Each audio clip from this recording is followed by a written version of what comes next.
The views and ideas presented on this program are those of the people who express them. That will be mostly me. They do not in any way, shape, or form represent those of Sky Cable 13, Telemedia, and or its employees, okay? I'm about to rock. It's the KLH show, starring me, KLH. I'm telling you, you better hold on to something. Let's go! What's going on, Waterbury? It's me, your man KLH, back in your TV screen, here to save the world 30 minutes at a time. Well, I am back. I know that you folks have a lot of viewing choices out there. You made this one, and I appreciate you for it. And as always, if you have any questions, concerns, suggestions, want to be a guest on the show, I'm still working on it, man. It's so hard. Holler. Bam, at the website klhoud1 at comcast.net. Let me know what's really going on. I'm going to be jumping around a bit today and just have a conversation with you folks. You know what I mean? So today, the day that I'm actually taping the show is Memorial Day. I want to wish happy Memorial Day to everyone, and especially to those men and women who have served in the armed forces, and to those families of men and women who have been lost serving in the armed forces. Now, this is the subject of war, to me, is a separate discussion from support of our troops. A lot of times, anti-war people and even pro-troop support people, folks who support the troops, there we go, it's a little cleaner, get the two issues of troop support and war support kind of shuffled together and intermingle, when really, to my mind, they are two separate issues. I think that when a person, man or woman, decides to enlist in the Army, obviously they are in the position of potentially being in a life-threatening situation. And certainly in the world that we live in today, we need protection from those who would do us harm. To that extent, I think that these folks deserve a lot of support. I think that it is shameful that there is even a such thing as a homeless veteran.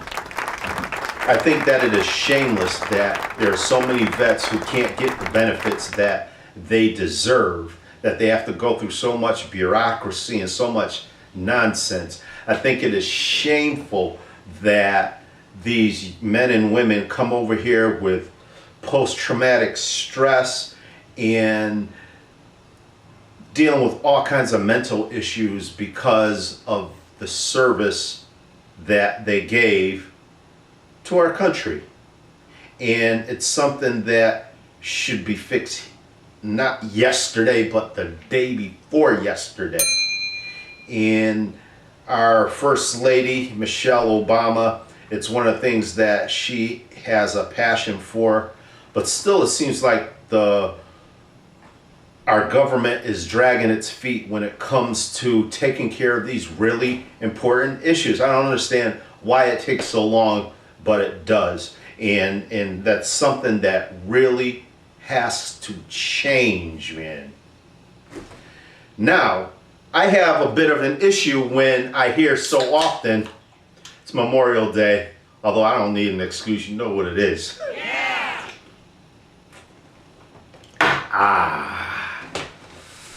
I know there's people getting uptight, but they'll get over it. I think that it is so important that we understand. Let me backtrack a little bit.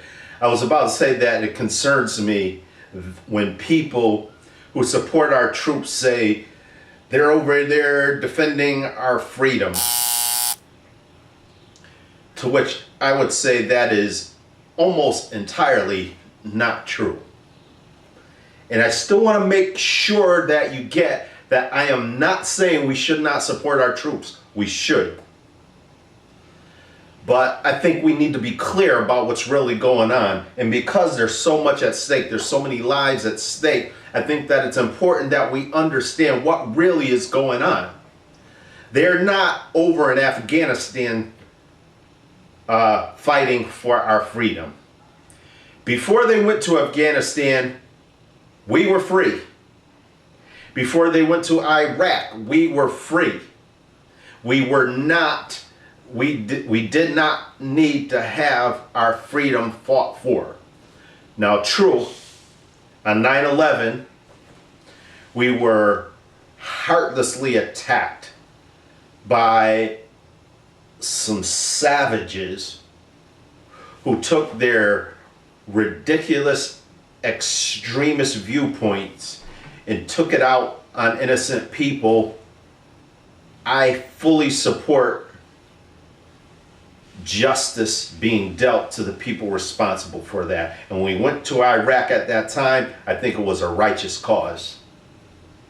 However, anybody that knows anything about what's going on over in Iraq, there's only a handful of Al-Qaeda over there. We are fighting over some political nonsense. And I think we as American citizens owe it to ourselves to know what really is going on. It's a bunch of political crap. And they say, well, you know, if we don't help the Afghan government stand up on its own, that Al-Qaeda can go back in there and get a foothold and have a safe haven to operate terrorist activity to attack us again. To that I say, no matter when we leave, they can go in there and set up if they so desire. They say, well, you know, we have to set up the Afghan army. There's no indication that that can happen anytime soon. There's no indication that it can even happen in our lifetime. Even if you're a young person, there's no indication that they're going to do things the way we feel like we should. And so even though President Obama has said we're getting out next year, there's still going to be a residual force. And the hyper neoconservative people feel that we need to perhaps have a permanent installation of Army or armed service folks over there. I say all that to say they are not fighting for our freedom. When they are, when they are being called upon to defend us, it's a righteous cause. And that's when our army really serves its citizens. But to be clear again, and I keep on going back to it, it's not the fault of our troops that they are over in Afghanistan and some still in Iraq to a much lesser degree, but still there are American troops in Iraq. It is not their fault. They're doing their job. And so when anyone has an anti-war frame of mind, anti-war position, anti-war opinions, they should not make the mistake of blaming it on our troops and disrespecting our troops. And God forbid when you see some of these people, some of these disgusting bugs of people who demonstrate at the funerals of fallen American troops. It's a disgrace to human dignity. That is no place for any kind of demonstration against even war. It's just inappropriate. So on this Memorial Day, I think that it's important that we do remember those who have lost their lives serving their country, because that's what they are doing. I really hope that our leaders will see clear to bringing our troops home as soon as possible, because we've lost so much.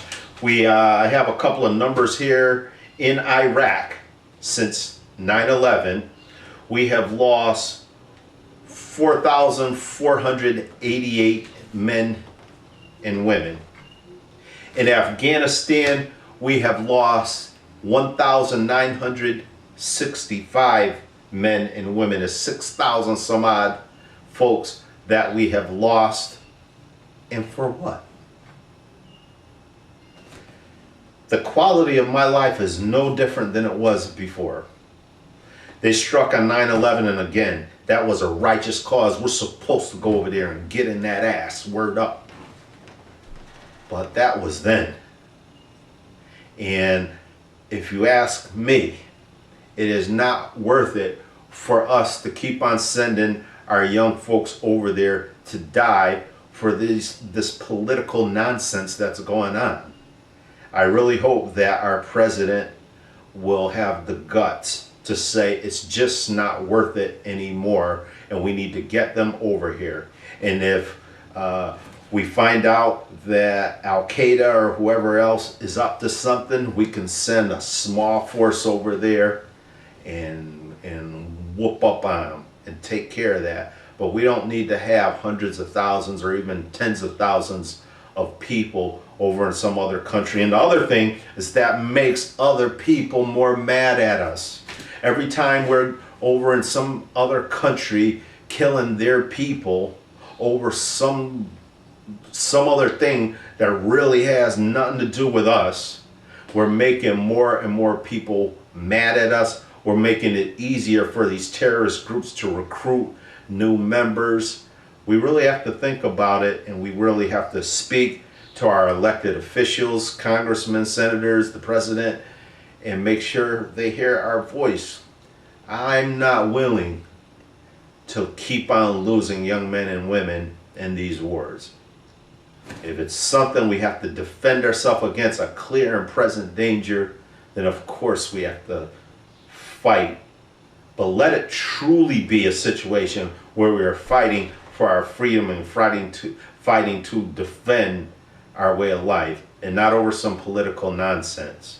So that's my thing on Memorial Day. And again, happy Memorial Day, especially to all of our troops and to the families of those troops that have died in action. God bless you all. I'm going to jump on now to a couple of other situations. Here in Waterbury, we've had, I noticed in the news, I'm actually trying not to let my knees show on camera. Ow! Okay. We've had a couple of situations I want to call a little attention to. There is a gentleman's club that was approved to open in the south end of Waterbury. I believe it's on Washington Avenue, Washington Street. Yeah! And it's not a residential neighborhood. It's all commercial space over there, and more like industrial space. There might be a business or two, but it's mostly industrial, an industrial area. And I saw on the cover of the paper where there were people protesting it, and they even brought out some kids, you know, saying that, oh, you know, we shouldn't have this here, and blah, blah, blah, blah, blah. As far as I'm concerned,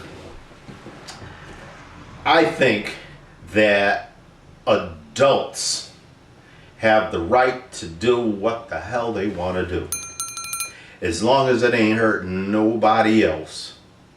So often people want to impose their opinions and their viewpoints and their values on other people. It's all right for everybody to have an opinion. We got a right to that. What we do not have a right to do is to impose our opinion on other people and try and force other people to live to our own values. And to anyone who thinks that, who feels like they don't want to have this gentleman's club, this strip club, I ain't afraid to say it, in another one in Waterbury, I would ask, are you willing to let somebody tell you what you can and cannot do? And I'm positive there's not one critic of this strip club that is willing to let someone else tell them how they should live their lives. Consenting adults should be able to do what they want to do. And even as far as like broadening out a bit on the adult entertainment thing regarding like pornography. And a lot of people, and it seemed to be probably more women who feel like, oh, you know, these women are being exploited and this and that, and it's wrong and it's disgusting and whatnot. And I think that anybody has a right, again, to their own opinions. You have a right to feel it's disgusting. If it's disgusting to you, it's disgusting to you.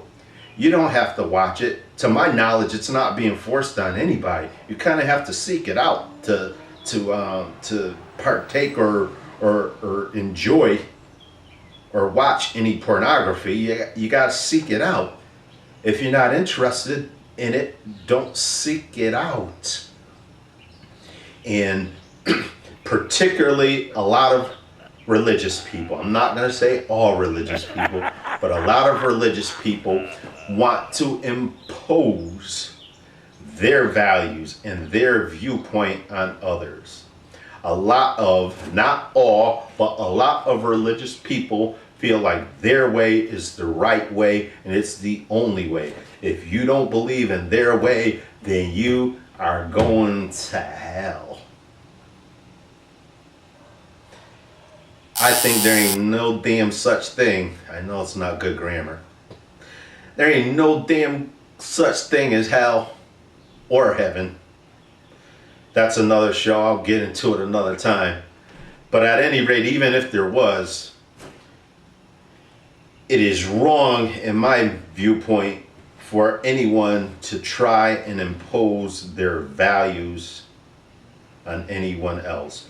So regarding the strip club in Waterbury, they went through the necessary legal requirements to get approved. I think the protesters ought to take their kids and go to McDonald's Happy Land and play on the little slides and things and all the, you know, whatever. Go get a Happy Meal and stop worrying about the strip club, because it's not going to affect your life in any way, shape, or form. Let consenting adults do what the hell they want to do.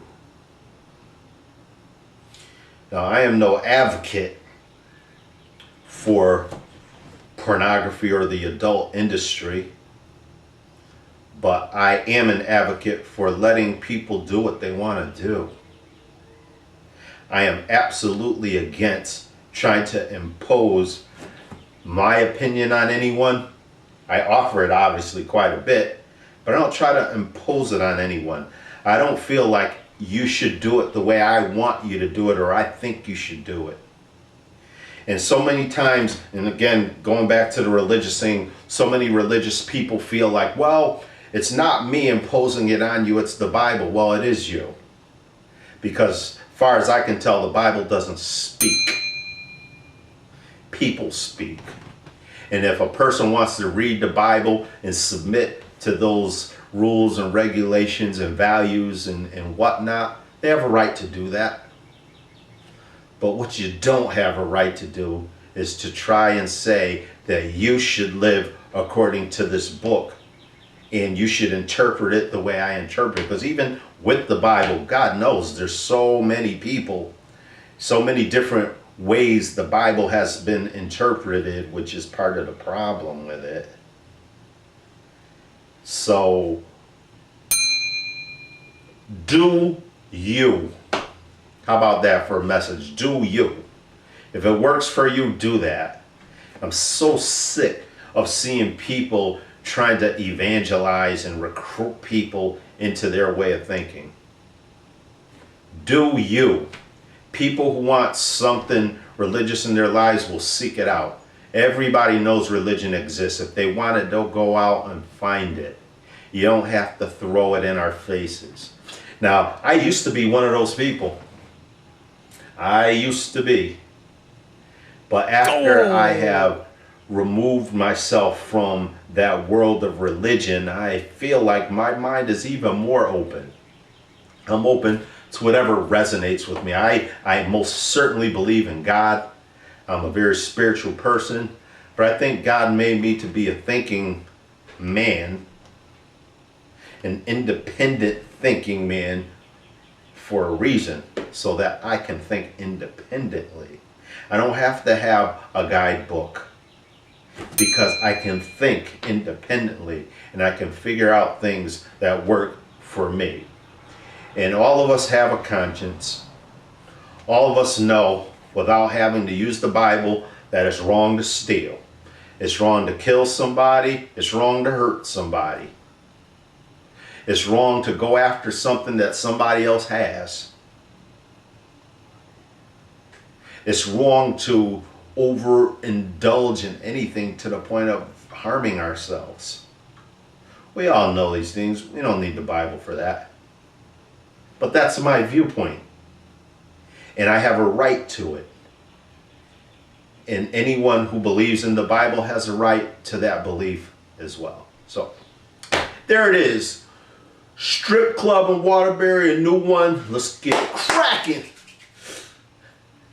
I hope I don't regret saying that. But it's just, you know what it is, man. I keep it real. I tell the honest to God truth about how I feel about things, and that's what it is. All right, next up. Another thing, it's kind of a related issue. There is a gun range, pardon me.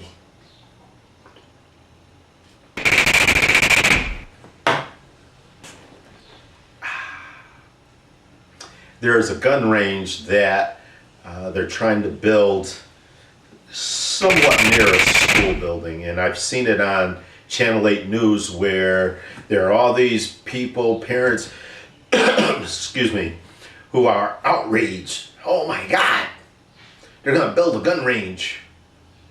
As if they're going to have people out in the street shooting AK-47s whizzing through the playground. It's stupid to me. It's going to be inside a building, an indoor gun range. There is no safety hazard to the public, even if you're standing right outside the gun range. And yet these people hear the word gun and they're like, oh my God, it's the end of the world. Everybody is unsafe, and my kids will get murdered on the seesaw. Your kids will be all right. Then I've heard about, well, you know, there's going to be lead that comes out.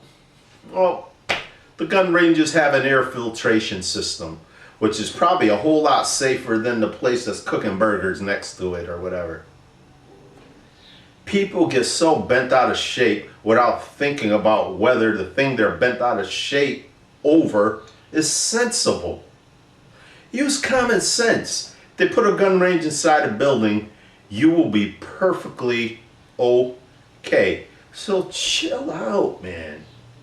And stop trying to impose your opinion on other people. Your opinion is only good for you and your children and maybe your husband or wife. But your opinion shouldn't be the standard for everyone else.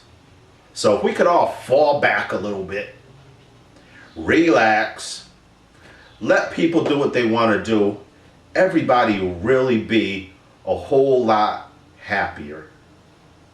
And we'll get along. Wouldn't that be cool? Yeah, what next? I wanted to touch on real quick.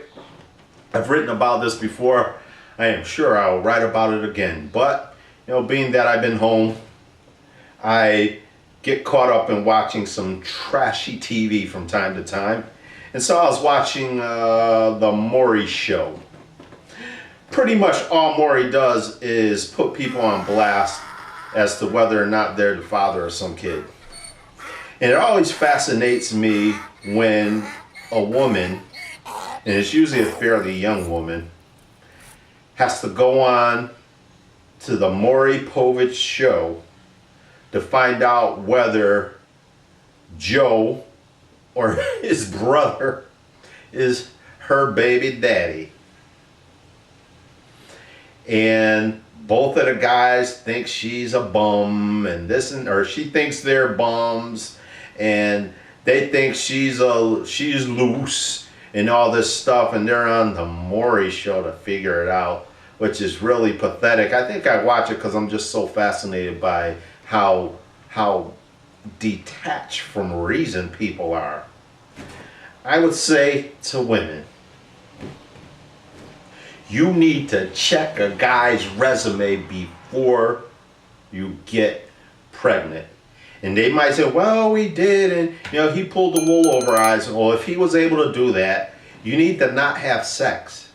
Sex is for grown people. Grown people with intelligence can tell whether somebody is a bum or not. You might not be able to tell in 5 minutes or 10 minutes or 10 days, but take your time. Slow your roll down. Get to know a guy. Use the intelligence that I'm sure you have to determine whether this guy is going to be an outstanding father or not. And men need to do the same as far as the women they hook up with. Although the difference is that men don't, who are bums, don't have to take care of the kids, which I think is a disgrace too, because they're not really men as far as I'm concerned. But girls, women, check a guy's resume. If you don't know how to do that thoroughly and completely, then you need to get out of you need to stop having sex until you are able to have the wisdom and insight to tell whether a guy will be a good father or not. All right? All right. So, that's the end. We got through it, man. That's the end of the show. And you know, at the end of every show, you know what it is? We got to get our drinky drink on. And if you have any questions, concerns, suggestions, anything like that, hit me. Boom! KLHOUD1 at Comcast.net. Let me know what's going on, and eventually I'm going to get a guest on this show. I'm telling you, man. As soon as I work out the sticky logistics of it, I will get it together. In the meantime, it'll be me and you word up. So, because I don't want to get off the couch, I'm going to keep it real simple. Bud Light, baby. May I live to be 100 years. May you live to be 100 years in a day.